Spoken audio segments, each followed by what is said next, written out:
Ya apagues el... Muy buenas tardes. Muchísimas gracias, estimado Antonio. Un saludo especial a la doctora Ana María Moure por su brillante exposición.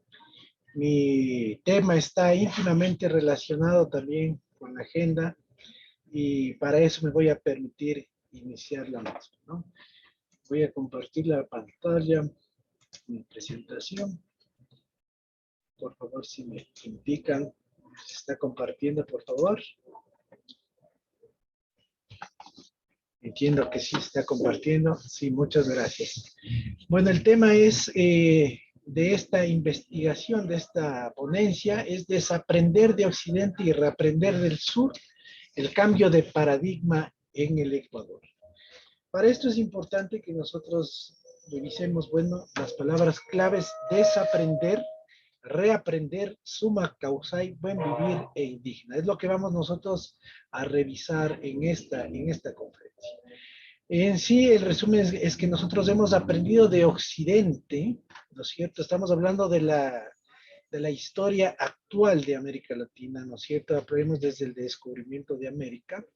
Son 500 años en los que prácticamente con el descubrimiento de América, que más bien implicó una invisibilización de los habitantes del territorio que hoy es Latinoamérica, que hoy es Ecuador, la incluido, bueno, también Colombia, Perú, en fin, hablemos de América Latina, pues lo que se produjo fue un saqueo de los recursos naturales, hubo el dominio español, para luego con la independencia que se da en el año 1830 en Ecuador, se da paso a copiar y adaptar o trasplantar modelos jurídicos de leyes del constitucionalismo fundacional postcolonial, una influencia europea occidental.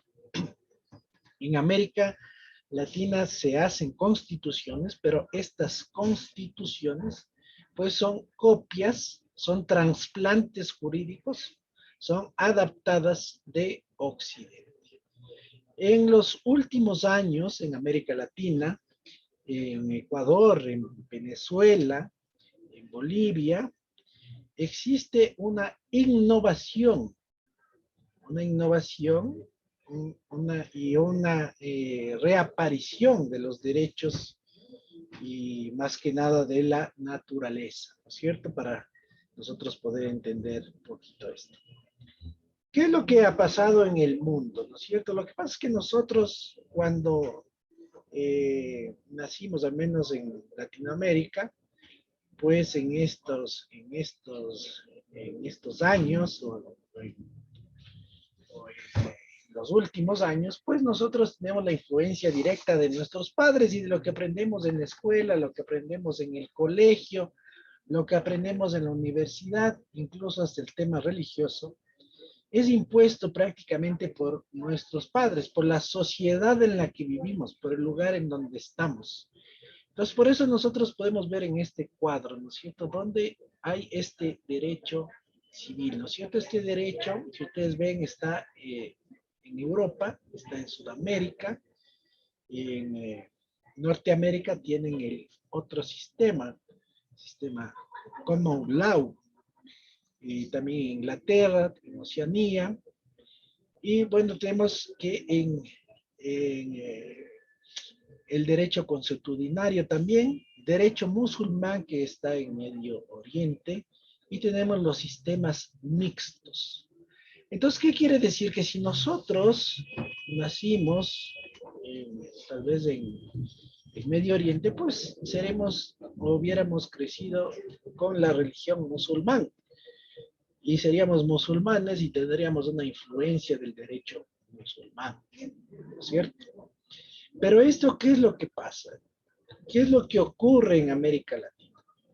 En América Latina se crea, para que ustedes más o menos tengan una idea, que se establece una línea imaginaria.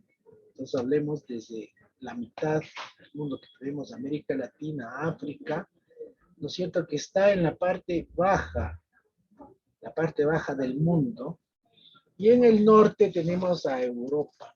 Europa que tiene una influencia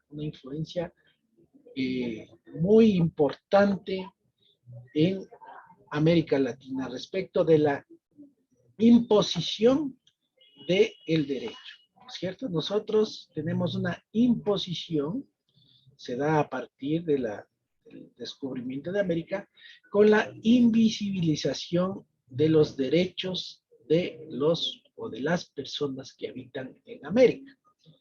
Con esta invisibilización, lo que se hace al descubrir América, pues primero es establecer o definir las razas. Entonces tenemos las razas, los indígenas, los aborígenes.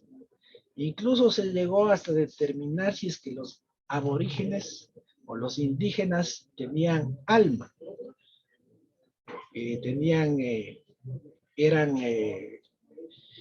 personas racionales. Se puso en duda y por ende, porque no eran personas, no estaban reconocidas como personas, pues tampoco podrían ser objeto de derechos.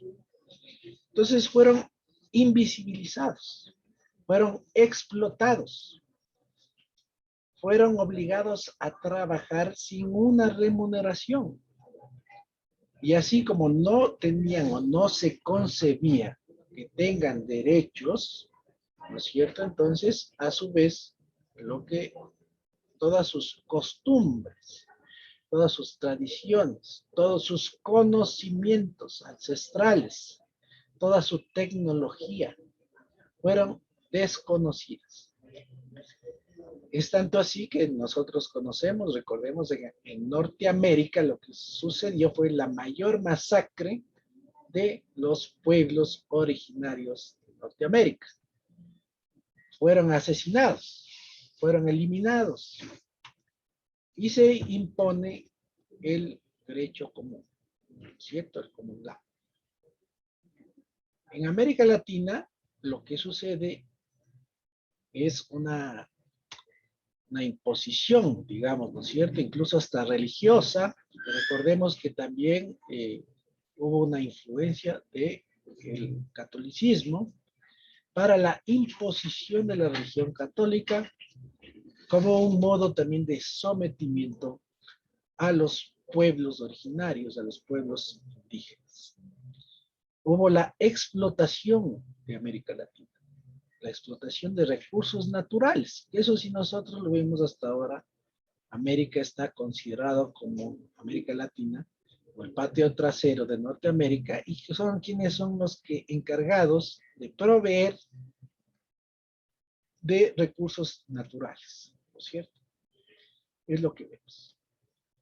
Entonces, ¿por qué es importante desaprender de Occidente? Porque uno cuando estudia, cuando investiga, se da cuenta que no todo lo que le indicaron en la escuela es verdadero, que es real, ¿no es cierto? Que la religión católica no es la única que existen varias religiones, que existen varios conocimientos, que existen varias tecnologías, varias formas de pensar en el mundo, que no es la única con la que nosotros hemos vivido y hemos salido. Entonces, la discusión se centra en lo que es desaprender de Occidente y reaprender del Sur.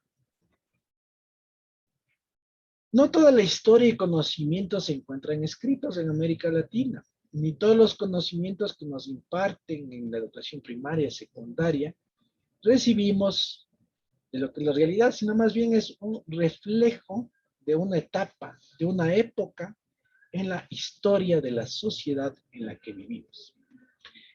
Debemos tener presente que la historia la escriben siempre los vencedores.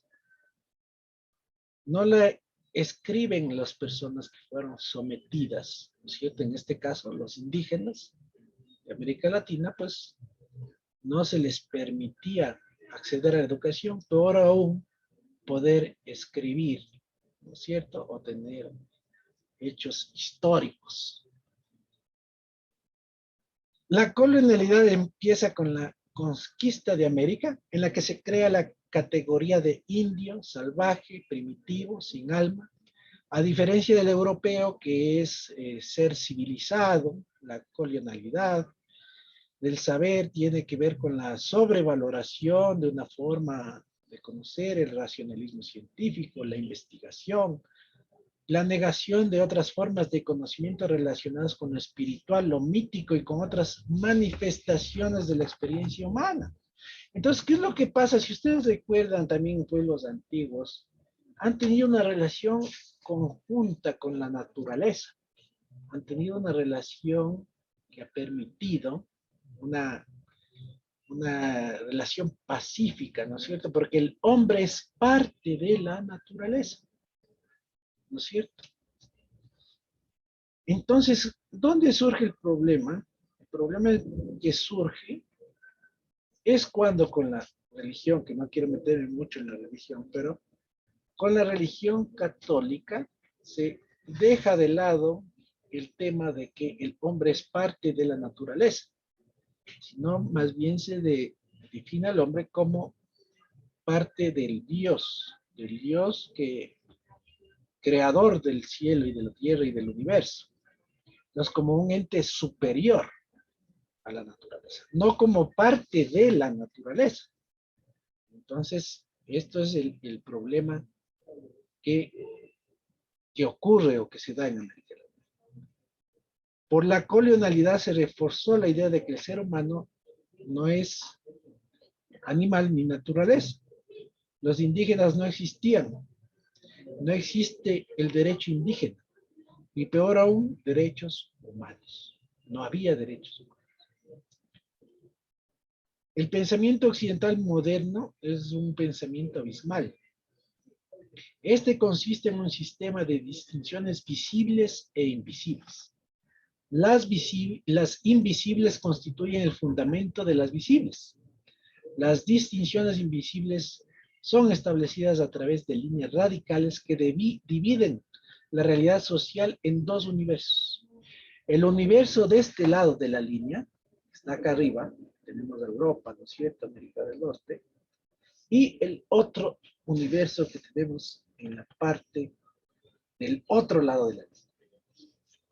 La división es tal que el otro lado de la línea desaparece como realidad, se convierte en no existente, de una forma no relevante, excluido de la ciencia y del conocimiento, lo que se ve reflejado en los países latinoamericanos que se encuentran al otro lado de la línea de Occidente. Están al otro lado del pensamiento, del conocimiento, de la filosofía eurocéntrica. Entonces aquí nos preguntamos si lo que aprendemos es una verdad absoluta. ¿Existen otros conocimientos que no hemos aprendido de nuestra vida? ¿Tenemos la libertad de decidir lo que debemos o queremos conocer? ¿Estamos en capacidad de decir de qué lado de la línea queremos estar? Eso llegamos nosotros a preguntar, pero cuando nosotros estudiamos, accedemos al conocimiento, abrimos nuestra mente, pues nos damos cuenta de que no todo lo que aprendemos es verdad. La ciencia y el conocimiento están en una constante evolución, en un constante cambio. Ahora vamos a reaprender del sur. En esta gráfica nosotros tenemos al sur, no está virada su pantalla, sino que en realidad la imagen está así.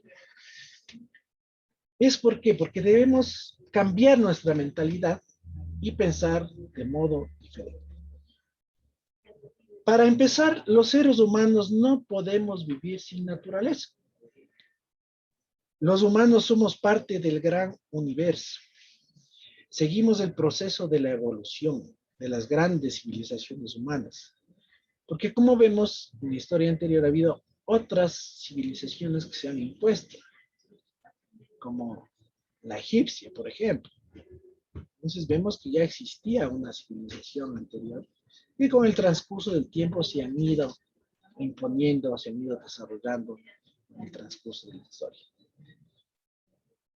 Las grandes civilizaciones humanas han evidenciado el respeto y la admiración por la naturaleza, lo que se evidencia en ritos religiosos y en las deidades, a excepción de la judeo-cristiana, que ya les había comentado, en la que se establece al hombre como parte del Dios y es un ser central del universo.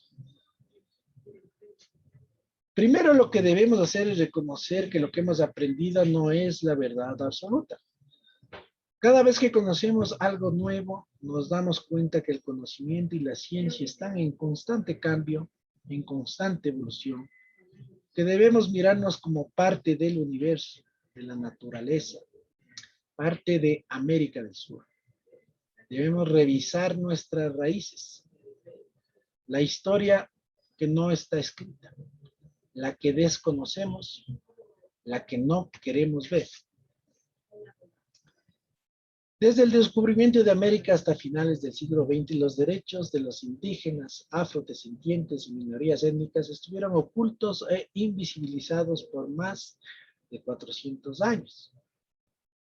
A finales del siglo XX, luego de la Segunda Guerra Mundial, surge la época de los derechos humanos, luego del genocidio y la catástrofe. En este campo aparecen por primera vez los pueblos indígenas. Imagínense, en el siglo XX. Llegan o entran a discusión los representantes a la ONU. Levantan la mano y dicen, aquí estamos, nosotros, los excluidos. A nosotros no nos han escuchado ustedes, señores reyes, presidentes, gobernantes, funcionarios de la ONU. Se habla de igualdad de todos, pero en realidad esa igualdad no ha funcionado para nosotros. Eso evidencia o nos hace pensar, ¿no es cierto?, en el tema del summa causai. Pero esto vamos a ver, vamos a analizar qué es el summa causai. Porque el summa causai no es el buen vivir. Para entender el significado aproximado de esta frase del summa causai, ¿no es cierto?, no tiene una definición concreta o una definición oficial. Para entender esta palabra hay que ir donde las personas que utilizan esta frase. Así podemos ver definiciones que son tomadas de los indígenas del pueblo Sarayaco. El pueblo Sarayaco tiene una historia muy importante que sería objeto de otra charla, pero sin embargo, me he permitido tomar algunas definiciones que eso nos va a permitir, y que constan en la investigación, nos va a permitir entender lo que es el summa causai. Hilda Santi, la primera mujer presidenta de los grupos indígenas Sarayaco, nos dice, para nosotros el summa causai era ver un río limpio, una selva sin contaminar, una selva donde hay abundantes especies de animales, flora y fauna. María Cleofe Machoa, miembro del pueblo Sarayaco y docente, dice, el summa causai es tener un ambiente sano sin contaminación y tener una alimentación equilibrada y conservar la naturaleza en el territorio. La inclusión del summa causai en el año 2018 en la Constitución del Ecuador se evidencia en lo que fue transformar el Estado, entendido como una estructura, una institución de exclusión y dominación del modelo impuesto, a una entidad reconcebida a partir de realidades y pluralidades propias. De ahí que nace la plurinacionalidad, la interculturalidad y la decolonialidad. Se encuentra esto íntimamente ligados. Los tres conceptos son complementarios, necesarios, cómplices en la reimaginación y la refundación que cambian hacia una nueva forma de convivencia. Esta nueva forma de convivencia que se llama summa causai se posiciona como el deber ser en el nuevo Estado plurinacional intercultural. El concepto en idioma quichua, summa causai, proviene de una lengua que desde la colonialidad del saber fue considerada como primitiva, inferior, incapaz de desarrollar un pensamiento filosófico. Por eso es que el hecho de que se haya introducido en la Constitución ecuatoriana esta palabra, ¿cierto? Que no es castellano, ¿no es cierto? No tiene una definición precisa. Esta incorporación dentro de la legislación ecuatoriana implica, primero, un reconocimiento en cierta forma de la diversidad cultural de los pueblos originarios y de las ideologías de la modernidad colonial y postcolonial que han desaparecido y se han desvalorado. Y en segundo lugar, también representa un acto genuino de insurgencia política y epistémica, tanto para los pueblos indígenas y afros como para el conjunto de la población que realmente dibujan un horizonte decolonial, haciendo dar la vuelta a lo que hemos entendido como Estado, a las lógicas y significantes que han sometido el entendimiento. A priori, el summa causai se presentaría como un elemento de una disrupción epistémica. Sin embargo, se le enfoca hacia la superestructura estatal. Destaca la localidad del concepto como una herramienta para luchar contra el Estado. Entonces, como podemos ver, también esta incorporación, no solamente de esta palabra, abre las puertas de un Estado que se imponía, ¿no es cierto?, de un Estado rey, fuerte, ¿no es cierto?, a la apertura hacia los pueblos originarios, hacia la diversidad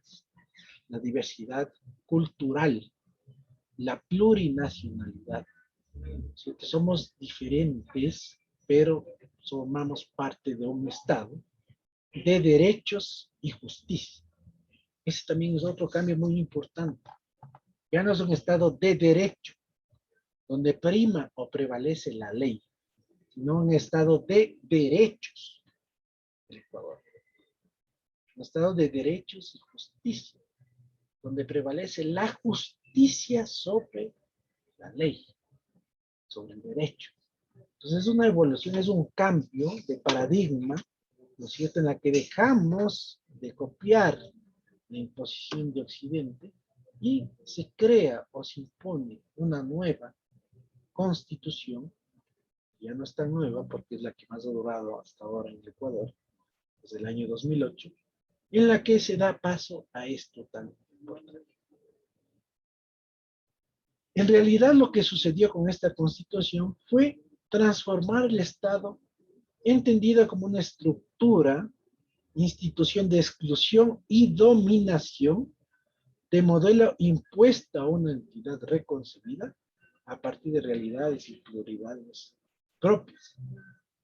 De ahí la plurinacionalidad, la interculturalidad y decolonialidad se encuentran íntegramente ligadas como elementos que ayudan a superar la colonialidad. Entonces podemos ver que el summa causai se posiciona como el deber ser, como el nuevo Estado plurinacional intercultural. Se posiciona como la visibilización de la persona como parte de la naturaleza. En este sentido, Luis Maca, líder también indígena ecuatoriano, en la construcción del Estado plurinacional o intercultural, no incluye solamente a los pueblos originarios, sino que hay otros, por ejemplo, los afrodescendientes, que están junto a los indígenas, los mestizos, y aquí lo dice Luis Maca, le dice, algunos dicen blancos mestizos, pero nosotros los conocemos como indios mestizos. Estamos juntos, aunque sea de espaldas. Lo que queremos es que construyamos un Estado juntos, un Estado nuevo desde la crítica, de las estructuras del Estado.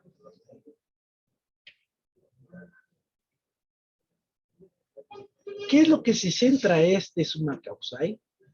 Es en la recuperación de saberes ancestrales, en generar nuevos conocimientos y en la transmisión de estos conocimientos. En este pueblo Sarayaku se transmite de forma verbal los conocimientos de las personas más conocedoras, ¿no es cierto? Ahí tenemos al Paju, a Yachac, que se encargan de la transmisión de conocimientos de uno a otro y en una armonía con la naturaleza. Viven de la naturaleza, tienen mucho respeto a la naturaleza. La naturaleza les da el alimento. Es importante porque en este pueblo tienen incluso una organización política, ¿no es cierto? Política económica, en la que ellos buscan el bienestar de todos. Este pueblo está ubicado, como ustedes ven aquí en el mapa en el Ecuador, en la provincia de Pastaza. Y está reconocido un área protegida donde ellos realizan sus actividades. No solamente viven, sino producen, siembran. Se preocupan del bienestar de todos. Incluso lo que producen, lo venden. Y eso que venden ingresa a un fondo común. Y ese fondo común es administrado por ellos mismos. ¿Para qué? Para que accedan a salud, para que accedan a estudios, sus hijos, los niños. Y les inculcan no solamente los profesores o la educación, no solamente es de lo que vienen o nos dan en las escuelas, sino también lo que nosotros vemos o tienen como conocimientos ancestrales. Van inculcando a sus estudiantes, a los miembros, a los niños, los conocimientos respecto de la caza, de la pesca, incluso hasta de los chamanes, las personas que curan, ¿no es cierto? Lo que tienen conocimiento de las plantas, de cómo se deben tratar a las diferentes enfermedades, ¿no es cierto? Incluso es una del doctor Yasser, hay un interesante libro donde se evidencia el día a día de este pueblo Sarayaku, que definitivamente es importante y ha tenido un ejemplo, ¿no es cierto? Es una especie de estado porque se reconoce también la justicia indígena dentro del Ecuador y se le reconoce también al pueblo Sarayaku como sujeto de derechos, ¿no es cierto? Y tiene un territorio determinado con el que tiene y ejerce, digamos, sus actividades. Ahora vemos qué es el buen vivir, porque lo que pasa es que el summa causae es una cosa y el buen vivir es otra cosa. El buen vivir, pues, en materia de derechos, sin duda es la principal referente de la noción del buen vivir, que surge en un contexto creciente de la preocupación mundial por la sostenibilidad ambiental debido al calentamiento global provocado por la acción. Por eso nosotros tenemos en la Constitución de la República el artículo 14 que dice: se reconoce el derecho de la población a vivir en un ambiente sano, ecológicamente equilibrado, que garantice sostenibilidad y el buen vivir, summa causae. Se declara de interés público la preservación del ambiente, la conservación de los ecosistemas, la biodiversidad y la integridad del patrimonio genético del país, la prevención del daño ambiental, la recuperación de los espacios naturales degradados. Entonces vemos que al buen vivir se le puede definir como la vida en plenitud, que comprende el logro de la armonía interna de las personas, la armonía social con la comunidad y entre comunidades, y la armonía social con la naturaleza. La armonía interna de las personas está asociada con el goce efectivo de los derechos del buen vivir. Con esta concepción, se elabora una propuesta preliminar de un sistema de indicadores del buen vivir compuesto por 3 subsistemas que corresponden a cada una de las 3 armonías. Para cada uno de los subsistemas se identifican dimensiones o variables. En razón del tiempo voy a abordar ya las conclusiones. El artículo, sin duda, espero sea publicado y aprobado. Entonces, ¿dónde se desarrolla más a profundidad todos estos temas? 30 minutos es muy corto el tiempo, pero sin embargo, las conclusiones que he llegado es desaprender y reaprender definitivamente es el paso a seguir. Eso nos permitirá cuestionarnos si en realidad el conocimiento que se difunde en la sociedad es el correcto, es inclusivo, justo y acorde con la realidad del Ecuador. Es decir, crea un nuevo paradigma basado en el buen vivir. Con la evolución de los derechos en América Latina es evidente que se conocen derechos conocidos como de cuarta generación, que sin duda serán de referente para todo el mundo. Estos derechos de la naturaleza no hay en Europa. Están incorporados en la Constitución ecuatoriana, en la Constitución boliviana y en la Constitución venezolana. Por último, para terminar, me he puesto esta frase que me parece muy importante, de Jules Mitchell. Un pueblo tiene derecho a imaginar su futuro. El futuro empieza ahora. Podemos innovar e incorporar, proponer desde la academia una recopilación de conocimientos ancestrales, el reconocimiento de los derechos humanos de todos, inclusivos, acorde con la naturaleza, en especial con el ser humano, como parte del universo y no como el ser supremo, en definitiva, el suma causal. Muchísimas gracias. Con eso he terminado mi ponencia. De existir preguntas, estoy a las órdenes.